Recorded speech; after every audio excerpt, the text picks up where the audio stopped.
കാത്തിരിപ്പിനൊടുവിൽ സഞ്ജുവിന്റെ ലോകകപ്പ് ഭാഗ്യക്കേട് അവസാനിക്കാൻ സാധ്യതയേറുന്നു. നമീബിയക്കെതിരെ താരം ഇന്ത്യൻ കുപ്പായത്തിൽ കളത്തിലിറങ്ങിയേക്കും.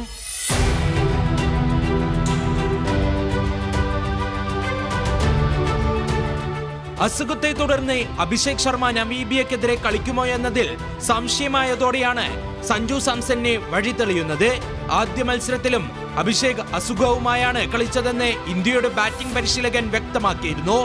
ദീർഘമായ ടൂർണമെന്റ് ആയതിനാൽ അഭിഷേകിനെ തിടുക്കപ്പെട്ട് കളത്തിലിറക്കാൻ മാനേജ്മെന്റ് തയ്യാറാകില്ല.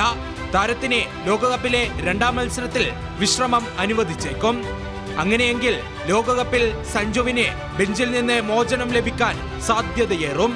അഭിഷേകിന്റെ അഭാവത്തിൽ സഞ്ജുവും ഇഷാനും മണിക്കൂറുകളോളം നെറ്റ്സിൽ പരിശീലനം നടത്തി. ഹർഷ്ദീപ് സിംഗ്, ശിവം ദുബെ, ഹാർദിക് പാണ്ഡ്യ എന്നിവരെ നേരിട്ട സഞ്ജു ആദ്യമൊന്ന് പതറിയെങ്കിലും പിന്നീട് താളം കണ്ടെത്തി. ലോകകപ്പ് ടീമിൽ അഭിഷേകിനൊപ്പം ആദ്യ ഓപ്പണറായി പരിഗണിച്ച സഞ്ജുവിന് ന്യൂസിലൻഡിനെതിരായ പരമ്പരയാണ് തിരിച്ചടിയായത്.